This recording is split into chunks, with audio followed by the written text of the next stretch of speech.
In the Blue Ridge Mountains of Virginia, is this treasure hunter about to claim his bounty? Does this ancient slab of Viking writing mean America was born in Minnesota? And could this coded book reveal the elixir of life? Mysteries from the files of Arthur C. Clarke, author of 2001 and inventor of the communications satellite. Now in retreat in Sri Lanka, he ponders the riddles of this and other worlds.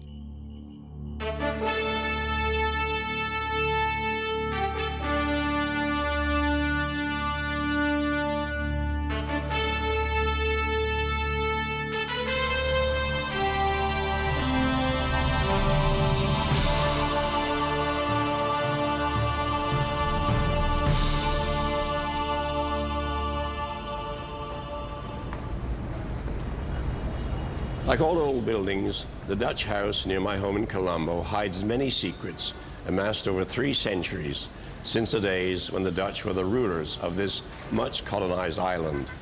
Within these walls, the Dutch stored this piece of paper, which must have been classified as top secret.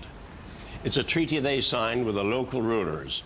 In the version the Dutch made public, they agreed to destroy all the forts in the island. But in this one, which was for Dutch eyes only, there's no mention of any such promise.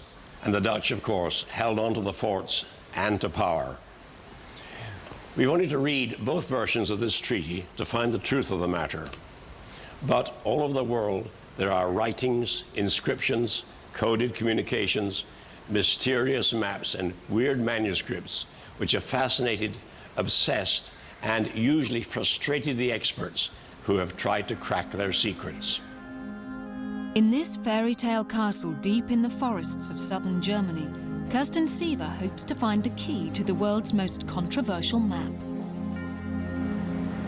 But across the Atlantic in Washington, D.C., Dr. Bob McGee contests her solution to the mystery.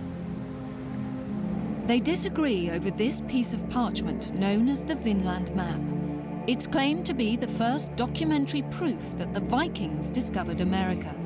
In the far west, this scrap of land can only be North America. Its outline matches the Newfoundland coast. But the map has been dated to 1440, 50 years before Columbus set sail. In the top left-hand corner, an inscription says that the map is based on information passed down from Viking explorers. On Columbus Day 1965, Yale University announced it had bought the map. An outcry ensued. From the first, there were those who doubted the map's authenticity and demanded to know its history.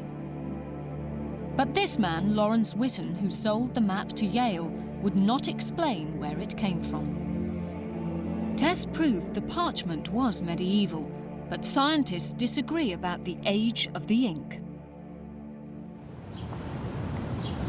Archaeologist Bob McGee rests his case on historical facts.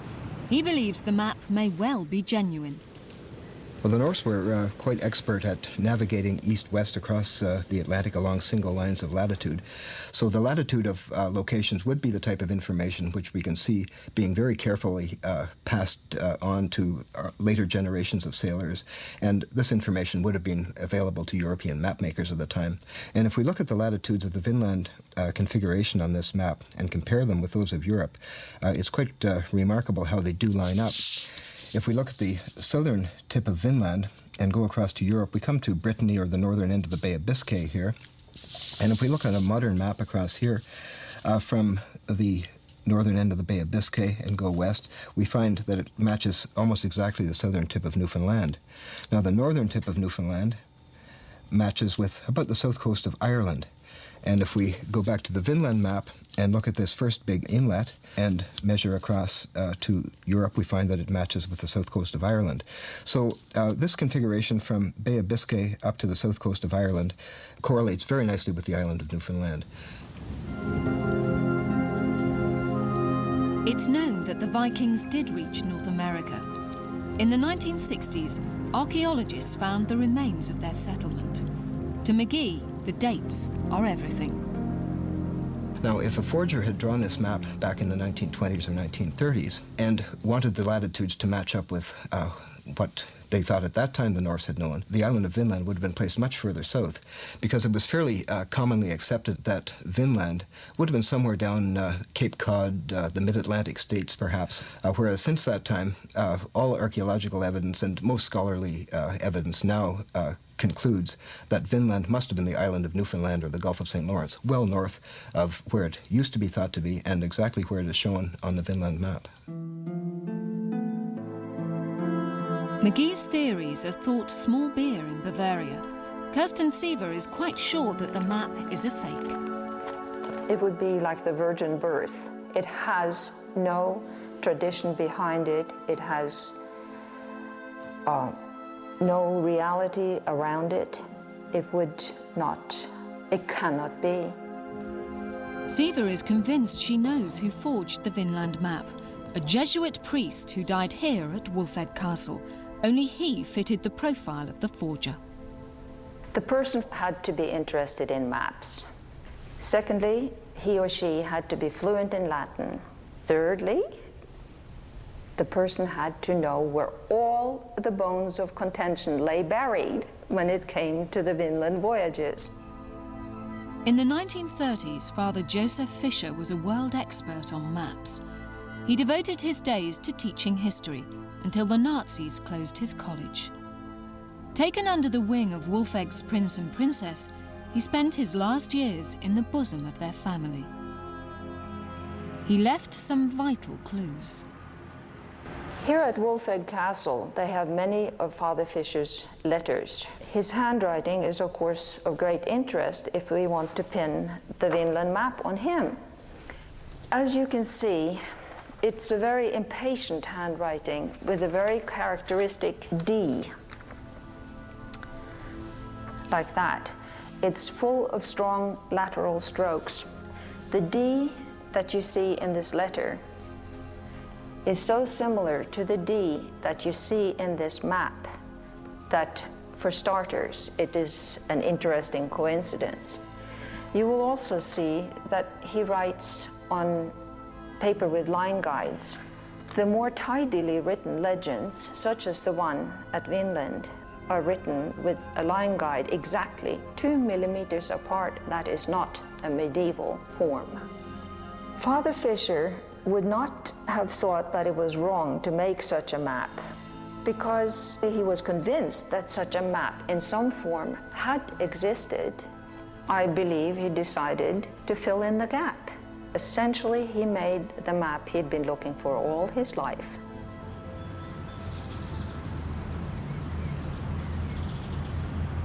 I'd like to see a solution to the mystery of the Vinland map. It's more important than simply deciding whether a university wasted good money on a fake. If it's genuine, the map would banish myths and illusions of geographical history. It would not only show how much of America the ancient Norse explored, it might also mean that Christopher Columbus didn't come across the New World by chance, but actually knew where he was going. But perhaps there's another answer to the mystery of how far the ancient Norse explorers penetrated America. It's to be found in a weird inscription which brings the tourists from far and wide to a small town in Minnesota. Alexandria cherishes its links with Scandinavia. It's where, in the 19th century, many immigrant Swedes made their home. The town's museum boasts an extraordinary tourist attraction. This stone slab is covered with runes, the lettering of the ancient Norse. Translated, it says that a party of Vikings were attacked by Indians and forced to flee to their longboats. The date carved into the stone is 1362. The people of Alexandria have a proud boast. They believe the Vikings visited their hometown and left their calling card. I will show you the rune stone that was found near Kensington, Minnesota. It proves that the Vikings were here. The stone was found in 1898 by a Swedish immigrant called Olaf Oman. He said he found the slab buried in the roots of a tree. The discovery brought fame to the Oman family, but some people doubted the story of the find. They suggested it was Oman's own work.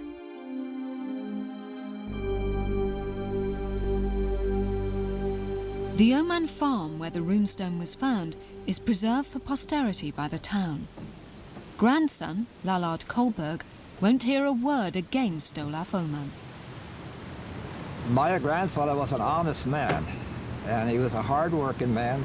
The Kensington runestone is a true Viking stone found by my grandfather on the Oman farm.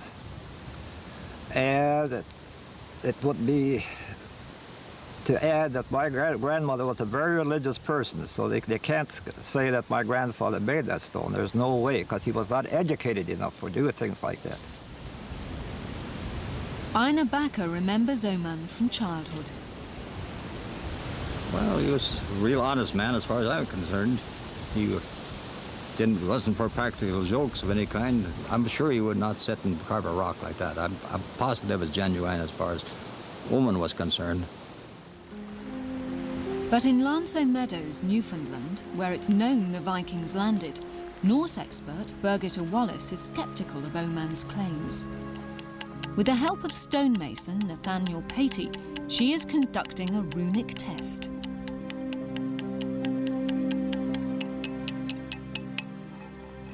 When I first saw the Kensington runestone, one thing that struck me as very unusual was the very, very long inscription.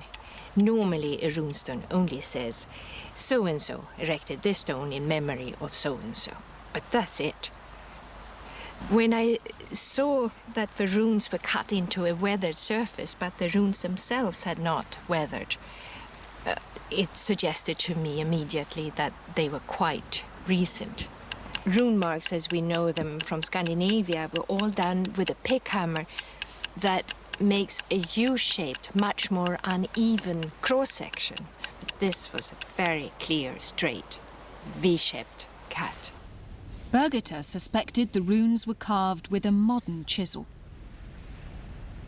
So I went and got one, and lo and behold, they fit perfectly in size. All the upright ones had been made with a regular North American 1-inch chisel. Birgitta's research in Sweden uncovered secrets from Oman's past. They strengthened the case against him. Olaf Åman has been portrayed as a simple and rather dumb farmer who couldn't even in his wildest dreams have thought of something like a runestone. But he was very interested in history and read very deep philosophical things. He wrote poetry, and a very little known fact is that Olaf Åman was not a farmer to begin with. He was a stonemason. I think that the Kensington stone is proof not that the Vikings went to Minnesota, but that Minnesota had a very large Scandinavian immigrant population in the 19th century. When you're dealing with the runes, it's always wise to be wary. In 1953, Swedish experts announced they'd found an inscription dating back almost 1,000 years. But the translation soon revealed a very different story. The message actually read, Joe Dokes went east, 1953. He discovered Europe. Holy smoke.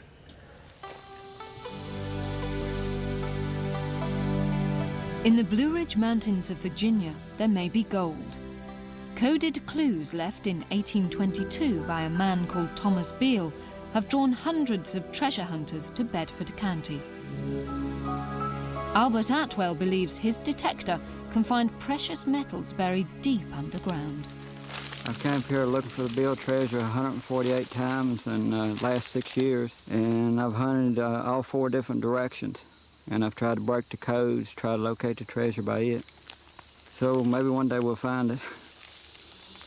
I'm going to keep looking for it in my spare time, practically every weekend or at least 5 times a summer, because I still believe it's here. It's going to be found. Albert is not the only treasure hunter. Sergeant Cooper of the Sheriff's Department knows this only too well. Field treasure is a nuisance, and it's part of our job, you know, just more or less take care of the complaints. One man called in that someone had dug 6 or 7 holes on his property. There was another incident where a man called that someone dug where his cattle was at. If the cows would have fell in it, he would have lost some cows. And there was one incident where they was digging up a cemetery at a local church. I arrested a man and a woman, plus a small dog. I had to put in the dog pound. In the early 1800s, Thomas Beale is said to have found gold, silver and precious jewels on a trip out west. 3 ciphers tell where he hid the treasure in his native Virginia. The seemingly incomprehensible lists of numbers are thought to say where it's buried, somewhere in these hills. Code breaking has become a community hobby. Farmer Jimmy Luck thinks he might have the answer. I've been working with Cheyenne Indian from Colorado for a good many years, and he deciphered the code, and all the information we get out of the code we have found, and it has led us to a certain spot to where we think the treasure is buried. We are 90% sure, maybe a little more, that we're in the right spot. All Jimmy needs now is the landowner's permission to dig. It is really frustrating to know where it is and not have your hands on it, because after the years you've worked on it and tried so hard to find it, and you think you've come up with it, and then somebody just cuts you off from it. We'll keep on working to find the treasure as long as we're here. I think someday we'll be able to dig at the place we think the treasure's buried at and come up with the gold. Beale's cryptic ciphers have been scrutinized by one of the world's leading experts and writers on code breaking. Dr. Stephen Matthias has tried to put himself in the mind of Thomas Beale. He believes he knows how the cipher was concocted. The key that I have come up with is a 10 by 10 key. The alphabet in this key consists of letters, some syllables, some words and common phrases that would have appeared in Beale's messages. Matthias admits that his key depends on intelligent guesswork, his code-breaking experience, and common sense. After much trial and error, he believes he's on the right track. So, for example, the number 21 refers to the letter in row number 2 and column number 1, which is the letter T. Number 17 refers to the letter A that appears in row 1 and column 7. And if you continue in this manner and decipher each of the numbers, you get a message that reads, "Take the road to Finn Castle. The vault is beneath a big round stone with the initials TJB." But Matthias's ingenious work may yet be in vain. The Beale ciphers could be a hoax. If Beale ever existed, and if the treasure ever existed, I feel confident that the solution method that I am proposing will be the method shown to lead to an actual decipherment of paper number 1, and will be the basis for leading to the treasure.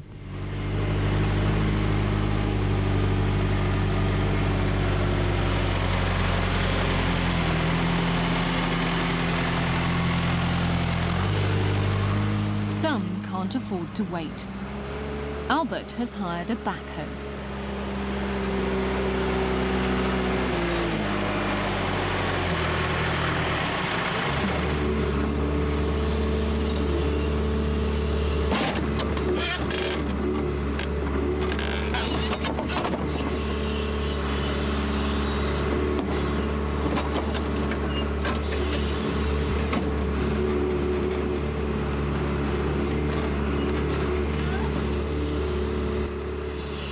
We're hopeful that the Beale treasure could be right here. More than likely it is here. We have to dig and find out. If I don't find it here today, we'll go back to work on the codes and buy better equipment, and then hunt somewhere else. I'm never going to give up hunting for the treasure until somebody finds it or I do.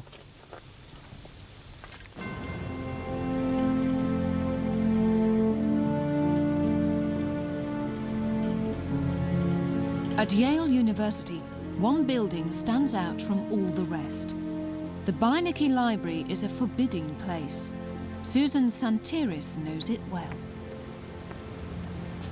This library does mean a lot to me. As a child, I came here and saw all the books. Of course, you couldn't touch anything or breathe in there.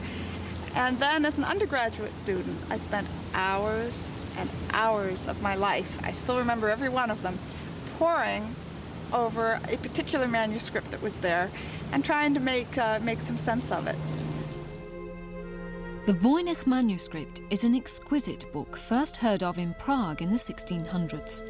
The writing seems unintelligible, but the weird illustrations point relentlessly to a hidden meaning.